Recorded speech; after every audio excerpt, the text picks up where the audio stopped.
Just a bit of announcement, guys. I decided to split my channel in two. Link to my relationship advice channel in the description. Now for our first story titled, Am I the A-hole? I lied about having a college fund for my stepsister to save my sister.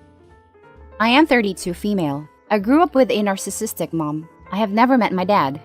The first hug I have received in my life was at 10 years old when Dan, my mom's boyfriend, hugged me when I thanked him for a gift. My mom had my sister a year later. My sister was the perfect baby sister anyone could ask for. Mom and Dan split, and at first, Mom had major custody of my sister. Mom did the same thing to my sister she did to me. Doesn't even acknowledge us in the room if she was not in the mood, not feeding us dinner if we made a mistake, made everything our fault. When Dan found out, he applied for full custody for my sister, but my mother fought and somehow wrangled 50% of custody. Things got real bad for me, and the only silver lining was my sister. Despite being only 4 years old, she would sneak in snacks from her dad for me to eat. Anything Dan bought for her, he also bought me. He wasn't wealthy by any means, but it was the small things, and any time he dropped my sister, he will take his time to talk to me. He was the only father I have ever known. Dan died of cancer when I was 16 and my sister 5. He lived only 3 months from the diagnosis, but settled everything financially as able as he can for my sister. He split his assets 75% for my sister and 25% for me to be given to me when I reached 18.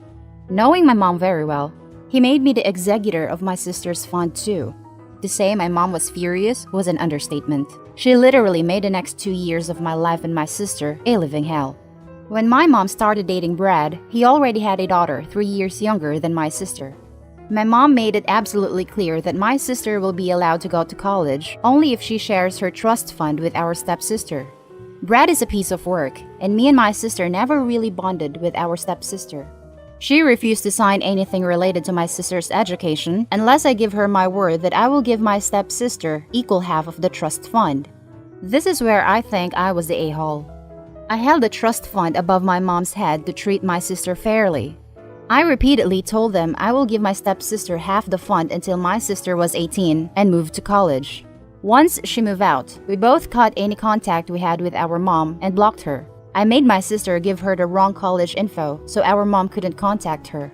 I have found out through few friends my mom didn't know I have that my stepsister couldn't get into any college because she didn't want to apply any loans and she is very depressed. I know I misled them, but I honestly wanted my sister to be safe. Am I the a-hole for causing my stepsister's depression and robbing her of college? Edit. Thank you everyone for your reassurance.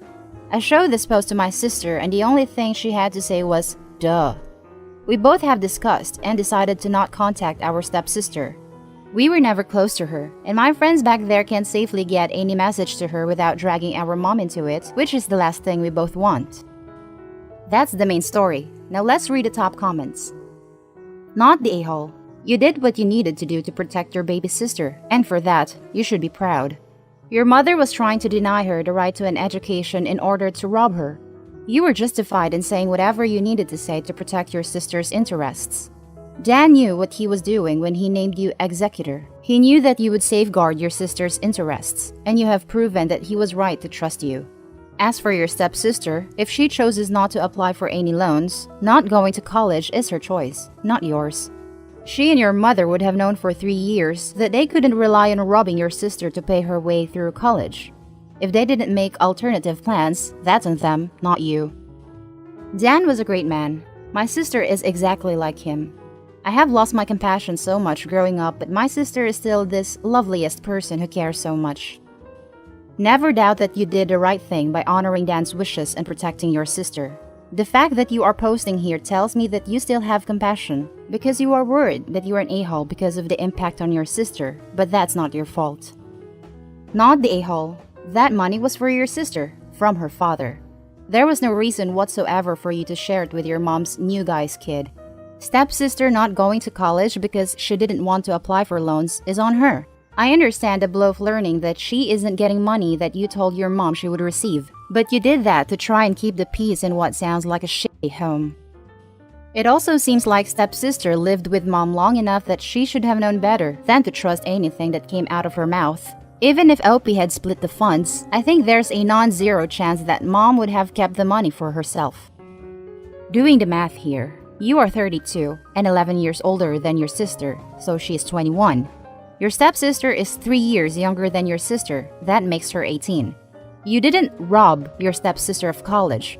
Where is Brad, your stepsister's actual father in all of this? Why wouldn't he be responsible for helping her in her education? She can start with community college and have her father sign for financial aid. Neither you nor your sister have anything to do with your mother and her family since your sister left for college, right? Your stepsister was a casualty to your mother's narcissism and her father enabled it, not the a-hole. Exactly. And they had 3 years from the time the two broke contact with mom, Brad, stepsister. If they didn't apply for loans in those 3 years, that's completely on them, not an OP for misleading them. And now for the next story titled, Am I the a-hole for not giving younger sister more inheritance? I, 46 female, recently lost both of my parents in quite quick succession. They both died peacefully of natural causes/old age. I have an older brother, 47, and a younger sister, 32. Yes, I was 14 when my sister was born. She was a menopause baby. In fact, my mother thought that most of her early pregnancy was symptoms of menopause. We were all excited to have a new baby though, especially me, as I was the youngest of all the cousins and none of my friends had young siblings when we were growing up. My parents were always very fair with all of us when it came to money and time spent with us. They encouraged our hobbies and liked to spend with us. Our dad died first and everything went to our mom. When she died, everything was split between the three of us, apart from things that were stated such as a set of golf clubs going to my brother, and jewelry left specifically to my sister or to me. We decided to sell our parents' house and split the proceeds equally as none of us wanted to live in it. Last week, my brother and I received an email from our sister. She believes that she should be given more inheritance money or the entire proceeds of the house sale. Her reasoning for this is that, as she is so much younger than my brother and I, she got to spend less time with my parents whilst they were alive than we did. Somehow, she reasons that this is fair. My brother and I think this is absolute nonsense. Our parents were clear on splitting things equally. We both left home when we turned 18 to go to university and we're lucky that we didn't need to return home for a while to save money or anything like that. My sister lived with our parents until she was 25.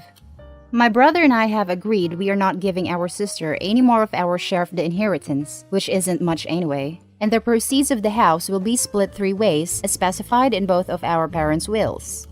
She has said we are selfish, and she is owed this because she didn't have as much time with our parents. I don't feel like I am in the wrong here, but a few of my friends have suggested I make a token payment to keep her happy. I don't think she would be, unless it was a significant portion of my inheritance or my share of the house sale. Am I an a-hole for not wanting to give my sister more money just because she is younger than me? Edit. Thank you very much to all of your condolences. Becoming an orphan is very hard at any age, it seems. I am thinking that I will speak to my brother about talking to our sister about getting some sort of grief counseling and offer to go with her. It might be a way of finding out if there are any other issues that we don't know about as outwardly. She is a successful professional. If there is something wrong, then we will offer our support. I love my sister very much, and I don't want to end up estranged over this, especially during a time of grief. Now let's read the top comments. Not the a-hole. I'm sorry for your loss. Your sister's logic is stupid. You could also argue the reverse, since you knew them better since you were older. You and your brother deserve more. Also, you're following your parents' wishes in their wills. Please don't give her money. That sets a bad precedent for the future. She might want more if you give her a little. You can't use reason with an irrational person. I love this. Email her back. Brother and I have decided, since we actually knew them better, that means we deserve more of their money. Here's our bank details. Please transfer 2/3 of your inheritance ASAP. Also, they moved out at 18, where baby sis moved out at 25. So, she's actually the one that had more time with the parents. This fact actually makes her argument completely invalid. You know, I never even thought about it like that. After I left home, it was just my sister and my parents. My brother and I went home some weekends and during the summer until we graduated. But it's strange to think I always had to share my parents first with my older brother and then with my sister too. Not the a-hole. Do not give your entitled sister 1 penny more than the 1/3 share your mother allotted her in her will. Your sister's reasoning is flawed, and this is just a naked cash grab on her part. I agree with this. I'm the youngest of the three like the sister, but even I know that you don't demand something from siblings just because you never got to spend as much time as they did with your parents. That's pure and selfish entitlement. It's really strange, as she never mentioned ever feeling like this before, such as when our dad died or even after Mom. It seemed to come out of the blue after we got the estate settled and instructed the solicitor to put the house on the market. Not the a-hole. Your parents were clear where their money was to go when they passed. Sorry for your guys' losses. And now for the last story, titled, Am I the a-hole for not splitting my inheritance with my brother-in-law? First of all, my English is not good. It's not my native language. I'm sorry in advance for any grammatical error. I, 32 female, am married to my husband Andy, 35 male, for 5 years. A year after our wedding, my mother-in-law passed away. I told my husband we should ask his dad, Jacob, 71, to live with us or with his sister, Monica, 38. I think it's the Asian in me that makes me feel we are obligated to take care of my father-in-law. My husband called her sister, Monica. She lives in Massachusetts, and we live in Indiana. Her husband, Arthur, was against this idea. He told us they have no room in their house. They have an extra bedroom, but it's for guests. Arthur insisted to just move Jacob to a retirement house. Arthur also told us how when Andy and Monica were a kid, Jacob was busy, strict, and they don't have the best relationship.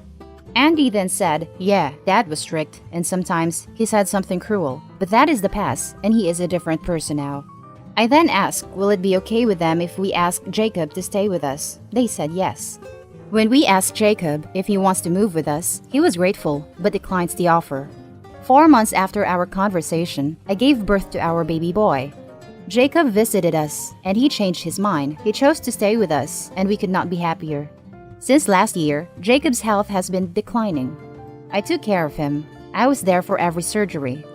I was there when his doctors told me he only has 3 months and suggested for him to be at home with his family.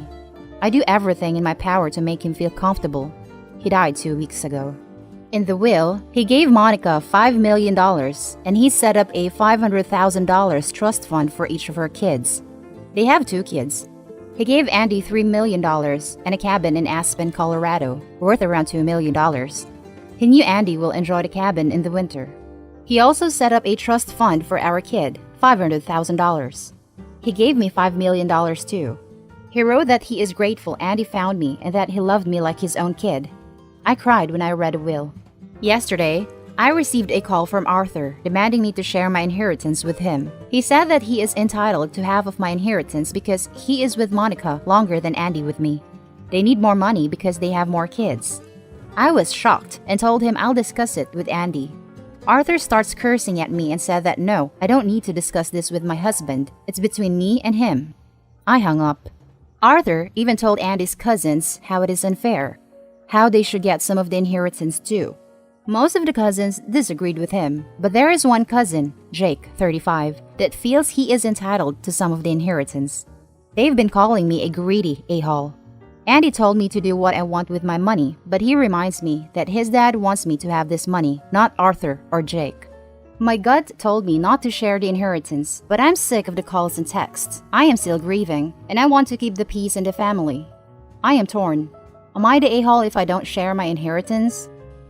Now for the top comments of this post. Not the a-hole. Your husband is right. Your father-in-law wanted you to have the money and love you like you were one of his own children. Don't give in to greedy, jealous family members, and don't give them a penny. If you do, they will never leave you alone because they will always want more. This, please don't give in, please, please, please. Not the a-hole. It's yours. You just lost someone you cared about. They lost a family member. Is money seriously all they care about? I don't even understand how we got here. Yesterday morning, I made a cup of tea and brought it to what used to be Jacob's room. Then it hit me again that he is dead. I am still processing all this. Of course you are. You don't need to talk to any family members. You are grieving. He was just as much family to you as they were to everyone else. You may not be related by blood, but you are by heart and soul. You lost someone you have cared for. Grief is a strange thing, but it's okay to grieve. You lost someone too. Ignore Arthur and focus on you and your family. Thank you for your kind word. I'll try to focus on my family. Oh man, I remember doing this when my dad died. Ooh, shrimps are on sale. I should get some for dad. Oh, right. It's like a horrible reminder of all the small things you have together that just isn't there anymore. It will get easier as time passes, though. You just need to give yourself time to grieve. Never pass up an opportunity to cry when you need it. It's so stupid, but it helps. Also, you're not the a-hole. You deserve this more than those horrible people. Yeah, it sucks. And that's the end of the video, guys. As always, comment, like, and subscribe. I'll catch you in the next one. Stay safe.